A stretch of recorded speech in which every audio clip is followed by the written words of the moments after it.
Welcome to Choice Classic Radio. Like us on Facebook, subscribe to us on YouTube, and help keep this show alive by donating at choiceclassicradio.com. For more of your favorite old-time radio shows, join us on our companion podcast, Choice Classic Radio Detectives, where we bring to you tales from the greatest detective shows the golden age of radio had to offer.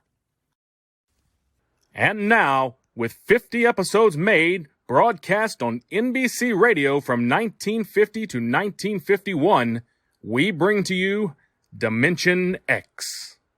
Wheaties presents Dimension X. Adventures in time and space, transcribed in future tense. Dimension X.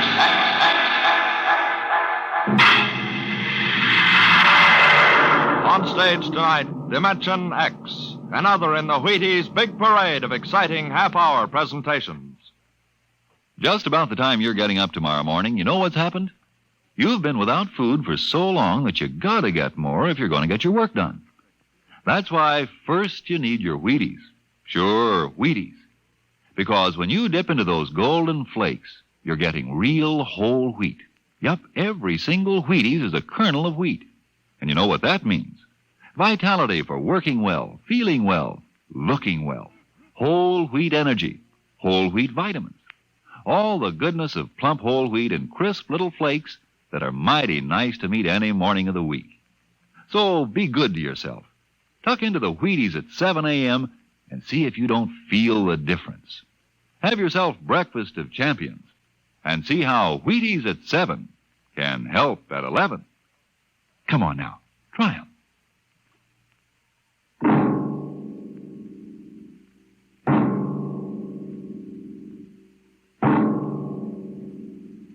What will happen when man, finally conquering the galactic distances of interstellar travel, finds life on the strange worlds across the universe? Will he discover civilizations of incredibly advanced scientific knowledge, or primitive cultures deep in a stone age of savagery? Here is a story of the relation between men of our world and beings from beyond the stars. On the desk stood a yellow bowl, the profile a simple curve, clean and sharp. The body was thin without fragility, and the beauty of its shape was matched by the glowing intensity of the glaze, a glorious transparent yellow, soothing as sunlight, yet glowing with the fire of a volcano's core. The desk belonged to Michael Tom, Regional Administrator for the Department of Interplanetary Affairs.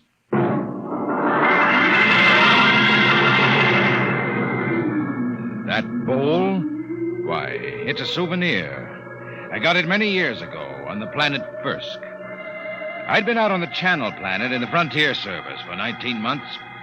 When my transfer came through to Firsk, I was surprised to see that I'd been promoted 3 grades, and my orders read to report to the regional office as assistant resident. My ship came in at Pinole Pond Spaceport, and I was met by the office car and chauffeur.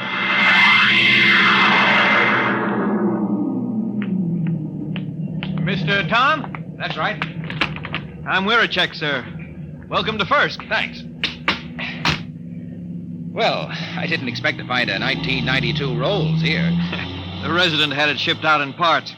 Mr. Koval changes every year for the new model. Pretty smooth. Hey, this is certainly different from the Channel Planet. Nothing there but ice, frost fleas, and the dullest aborigines in the system. Well, you won't find the aborigines very dull here. What kind of people are they? The Mituan? Well, they're humanoid. Very close to us systemically. Tall, sort of amber-colored and graceful. Oh, is that one, the girl balancing the bowl on her head? Yeah, she's a Mituan. Uh-huh. There isn't a very big human population at Firsk. Well. Looks like Mike Tom has found a home in the service. You haven't met Mr. Koval yet, have you? What do you mean by that? Oh, nothing, sir, nothing. Look, Wirachek, if there's anything wrong, you'd better tell me. Well, there's nothing, sir. Nothing you won't find out. It's just that Mr. Koval is a very forceful personality. Very forceful.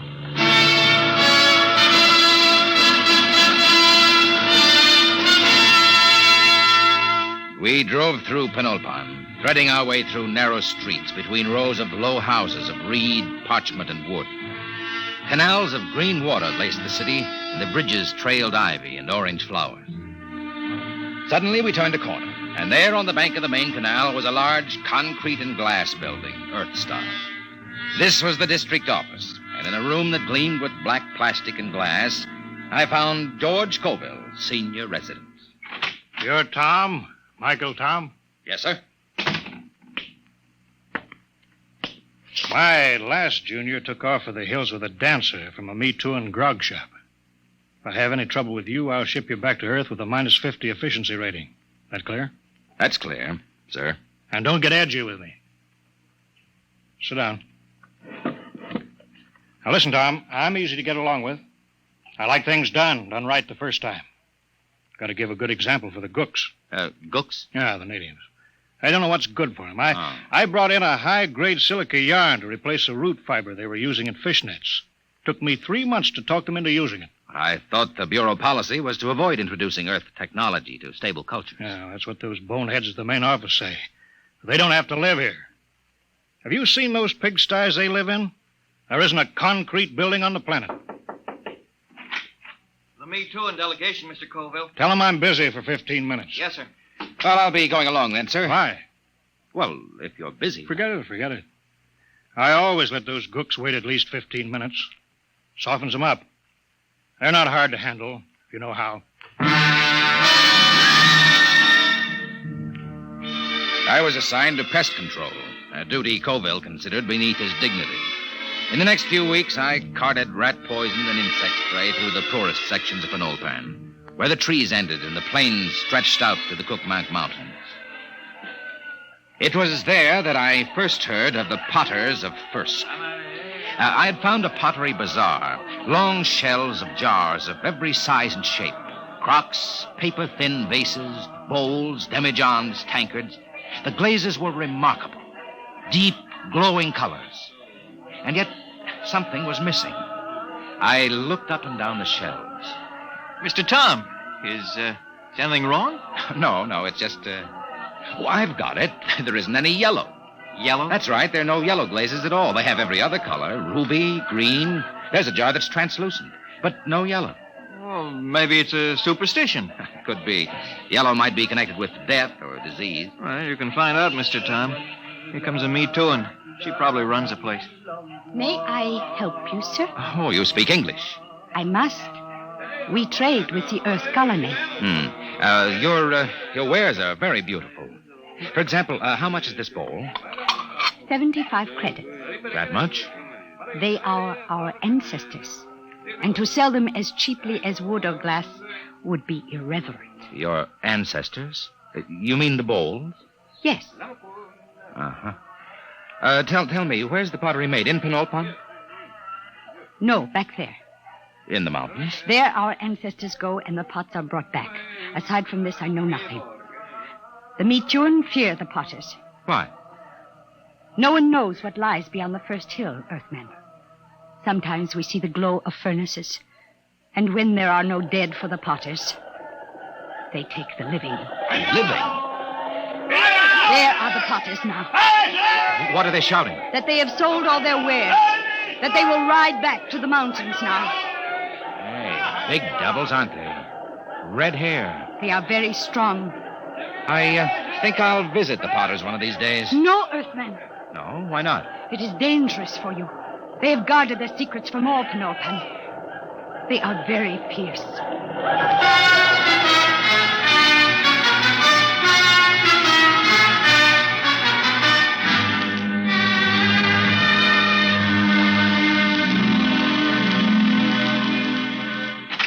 Tom, where the devil you been? I told you to get the estimates for that power plant. I put them on your desk, sir. Oh, yeah. Yeah, so you did. Say, what do you know about the potters back in the Cookmanks, Mr. Colville? Huh? Oh, they're a tribe of bandits or something. Why? I was at the bazaar today. A girl called the vases ancestors. Seems strange. Ancestor? Well, it probably has something to do with religious death rites. They take away the dead bodies and cremate them for a fee or trade goods. The girl said that when they don't get the dead, sometimes they take the living. What? Well, so that's it. What, sir? Raiding. About every month or so, a couple of Me Too and turn up missing. The whole city clams up like tongue-tied parrots. For 2 years, I've been trying to track it down. Tom, these Potters must be behind it. Raiding, huh? Well, we'll see about that. No, we don't know anything definite. Well, we will. Get Weircheck to roll out the copter. We're flying out to those mountains. I'll put a stop to this if I have to blow them clean off the planet.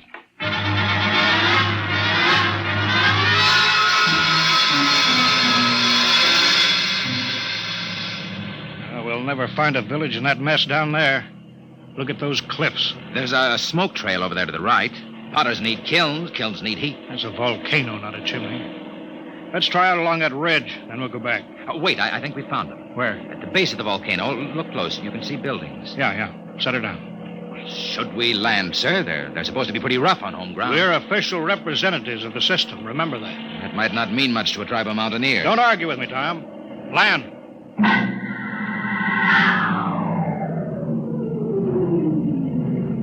Get your pistol ready. I don't see anybody. The village is deserted. They're hiding. It's the Potters, all right. There's a heap of old broken jars. But I don't see the kiln. We'll stay here till something moves. What's that? One of the Potters. Wait a minute. Here they come. 3 of them. You cover them, Tom. I'll do the talking. Hey there, you! What brings strangers to the village of the Potters? I'm Colville, chief of the Planetary Affairs Bureau in Penulpan. This is an official visit to see how things are going with you. We make no complaints. Oh? I've heard reports of you Potters kidnapping Me Too. Is there any truth in that? There is an ancient agreement. The Potters are granted the bodies of the dead, and occasionally, when the need is great, we do anticipate nature by a year or 2. You mean you admit it? The soul lives forever. In the bowl it's beautified. What do you mean? Look here, just what do you do with the corpses? Our glazes require lead, sand, clay, alkali, spar, and lime. All but the lime is at our hand, and this we take from the bones of the dead. I see. Well, we don't want to interfere in any native customs or rights. Corpses, that's between you and the Me Too. If you need lime, I can ship you in tons of it. Natural lime is a poor substitute for fresh live bones. The spirit of the person is in the bones, and it passes into the glaze and gives it an inner fire. Well, you listen to me. I don't care what you use as long as there's no kidnapping or murder. Tell me, Potter. I don't see any furnaces. Where are your kilns? Our firing is done by the great monthly burn. You mean the volcano? Yes, Earthman. Once each month, the heat roars up white and glowing. I see. Potter, why don't you ever use yellow glaze? Yellow glaze? We have no metal to give the pure, rich yellow, the color of the sun. It is strange, Earthman, that you talk of the yellow, for my people have sought the sun glaze for thousands of years. Listen, if there's any technical help you people want, that's my business. But there'll be no more murder. If necessary, I'll put a stop to the potting altogether. Your words are not friendly. Don't think I can't do it. I'll drop an atom bomb down the throat of your volcano and cave in the whole mountain. We'd better pull out, Mr. Colville. Shut up, Tom. You understand? My job is to protect everyone on this mud-hole planet. And that includes the Me Too. Get back in the copter, Mr. Colville. They're getting ugly. Fire over their heads. Keep them back. Quick, get in, sir. They're scared now, but in a minute they may jump us. All right, let's go. Don't worry, Tom. Now those cooks know who's boss. No, sir, we won't have any more trouble from the Potters.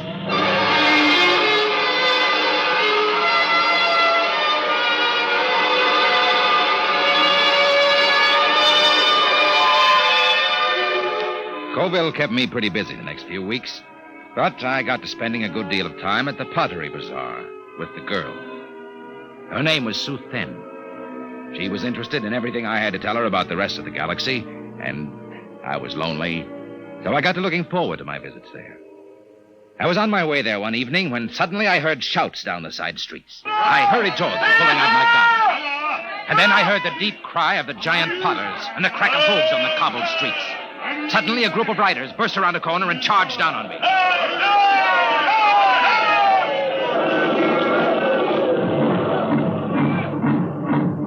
When they were gone, I hurried to the pottery bazaar. Sue Fenn was gone. Earthman!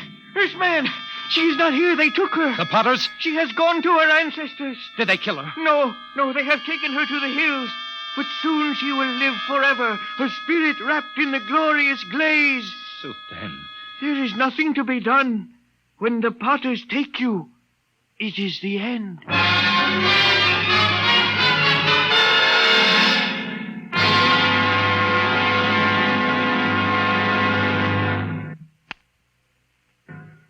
They've been raiding again, huh? 4 Me Too and tonight. Bring the copter around in front. It's ready. Tom, I'm going to break out the atom bomb from the arms locker. You fly out there and drop it down that volcano crater. I'll teach those murdering devils a lesson they won't forget. But the Me Too They'll and come crawling to the city on their hands and knees. I know how to run this planet.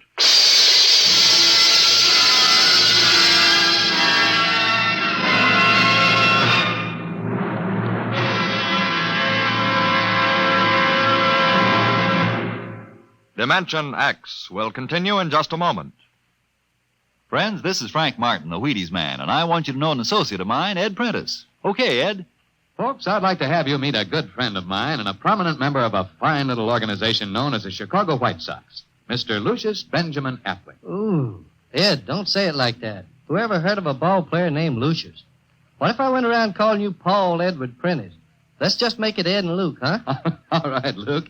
Say, just how long have you been with the White Sox? Over 20 years, Ed. Golly, I played in darn near 2,500 games. Been at bat almost 9,000 times. Man, I'm from way back. Well, Luke, you don't look it. How do you keep up the pace anyway? Well, Ed, I sleep good. I eat good. I eat mighty good.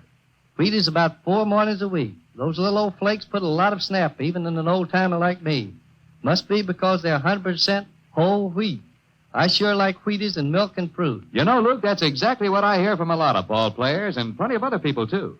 No wonder they call Wheaties the breakfast of champions. Thank you, Mr. Prentice and Mr. Luke Appling of the Chicago White Sox. Mighty nice of you to say those good things about Wheaties. Now, folks, you and I may not be playing baseball for a living, but we can use those whole wheat Wheaties, too. Step around to the grocery tomorrow yourself for Wheaties, breakfast of champions. Breakfast for you.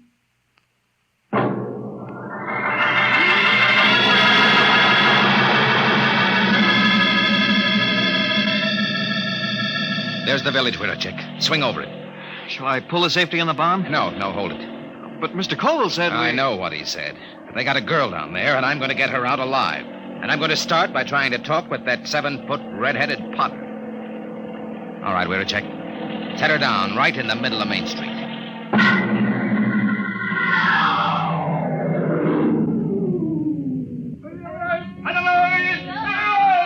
Have your gun ready, we're a check. Here they come. Tall one's the chief. So, this is the insolent lordling again. Come on, out of the copter. Good.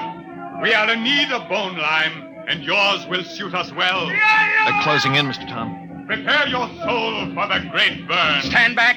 I'll kill a lot of Potters, and you'll be the first. I've come for the 4 Me Too that you took from Pinole Farm. You don't seem to understand that we can punish you. We can kill you before you can do much damage. We Potters do not fear death. Death is merely eternal meditation from the glass. Potter, listen to me. I didn't come here to threaten, but to bargain. You have a Me Too girl. Is she still alive? She still lives?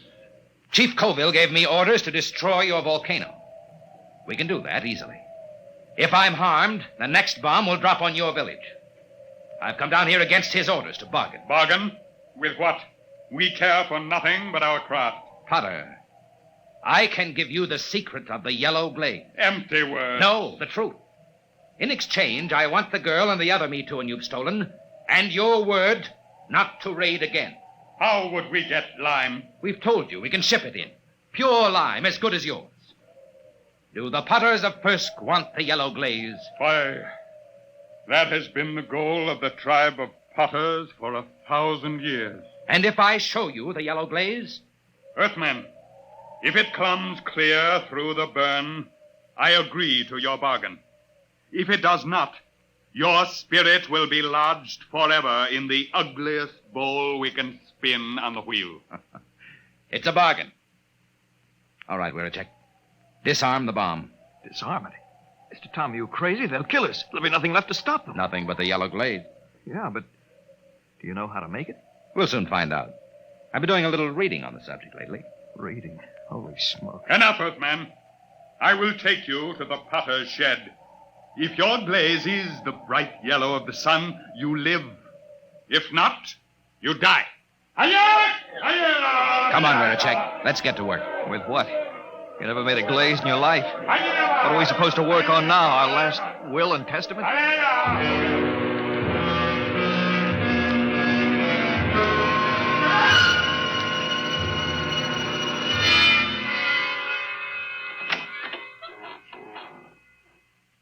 Who's that?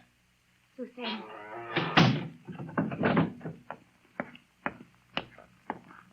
Are you all right? Yes.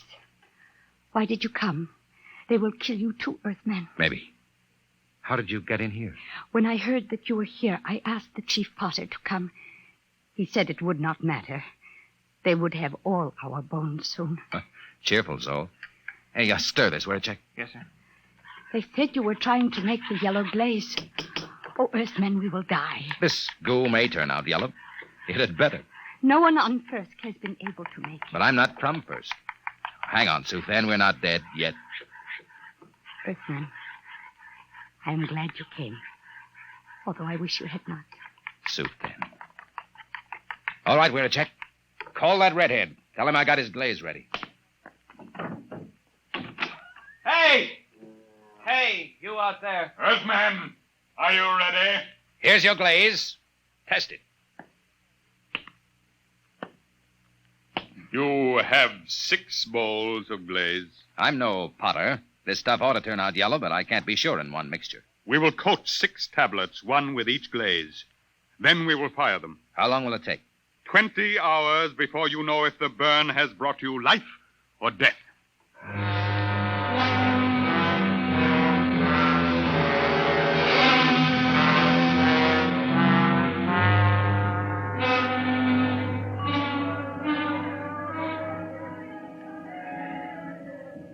How long can they keep that up?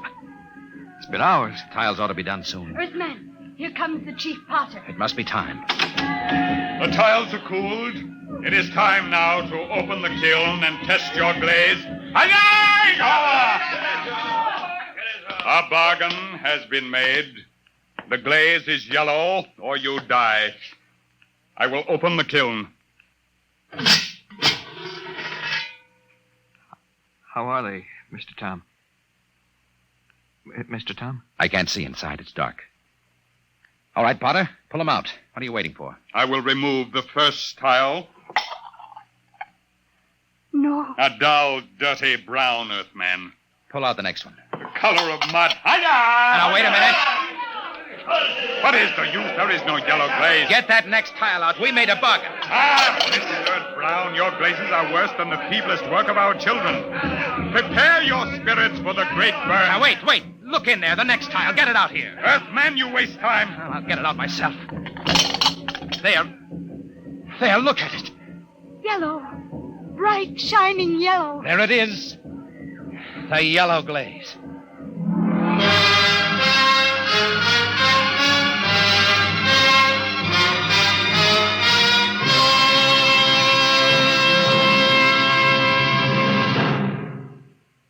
Tom, where in thunder have you been? Mr. Colville, I've been I trying sent you out on business which should take 2 hours, and you stay 2 days. Why? I got the 4-me-2 back, and I made a contract with the Potters.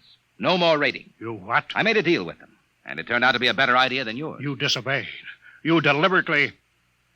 Tom, you're through here. Through with planetary affairs. Listen, Mr. If a man Colville. can't be trusted to carry out orders, he's not worth a lead nickel to the Bureau. Get your gear together. Leave on the next ship out. Yes, sir. Wait. You're on company time till 4 o'clock tonight. Until then, you obey my orders. Take the copter back to the hangar. Bring the atom bomb back to the armory. I can't. What? I've been trying to tell you. There's only one way I had to make that yellow glaze. Tom, what the devil have you done with that bomb? I gave it to the Potters. What? It was the uranium salt that made the yellow glaze. The Potters didn't have any, so I gave them the uranium out of the bomb. That was part of the bargain. What? You gave that murdering tribe of gooks that uranium? You heard me. And if you think you could have used it better by blasting them out of that mountain, you're crazy. Why, you abysmal, blasted imbecile. That's the only bomb we had. Those Potters could tear Penol Pen off the face of the planet. If you want that uranium, Colville, you can go out and get it. If I'm fired, I'm through now. Why, you fresh mutt, you yellow-livered louse. I ought to If you kill asked you. me, I'd say it'd be dangerous business trying to get that uranium back now. Where a check? Where a check? Yes, Mr. Colville. Yes, sir. Get the copter fuel. Get me a double holster and a full bandolier of ammunition. Yes, sir. Tom, when I get back, I'll see that you rot in the deepest cell in the Gallatin Tower. I'm going out now to those hills. I'm going to bring in that uranium myself.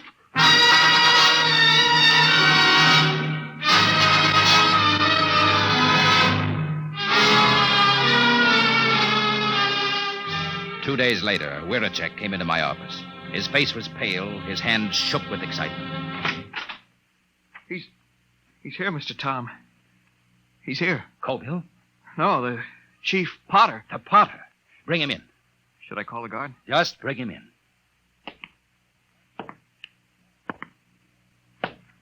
Well, Potter, I was just going to the mountains to see you. Earthman, does that bargain we made still stand? Just a minute. First, I want to know what happened to my chief. He has not returned. A madman came to the village of the Potters. He said you had no authority. He said he could not allow the Potters to keep the heavy metal that makes glaze like the sunset. What happened to Colville? Tell me. There was violence. He killed 6 good wheelmen. He was captured. I come to find whether our contract is good. Captured. All right, Potter. The contract is good. It is bound by my word and by the word of my great chief back on Earth. But only if Colville is returned. He must be brought back. Good. Then to seal the bargain, I have brought you the first bowl made with the new yellow glaze. It's a beautiful vase, Potter. And now, about returning Colville. It is done. The madman is a lucky man indeed, for his spirit dwells in the brightest glass ever to come from the great burn. You mean that Colville... Here, I return him to you. The fiery soul of the madman has given luster to an already glorious glaze. He will live forever in the shining light. On the desk stood a yellow bowl, and the beauty of its shape was matched by the intensity of the glaze. A glorious, transparent yellow, fire of a volcano's core.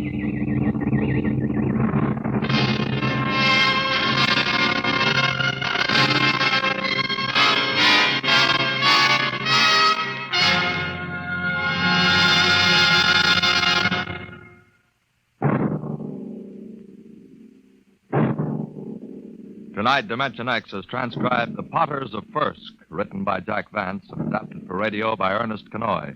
Featured in the cast were Carl Weber as Michael Tom, Wendell Holmes as Colville, and Raymond Edward Johnson as the chief of the Potters. Your narrator, Norman Rose.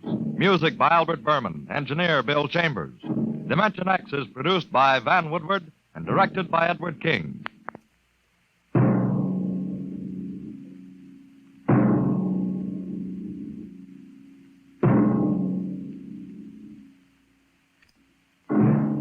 Tomorrow, hear Sam Spade. Now, it's Truth or Consequences on NBC.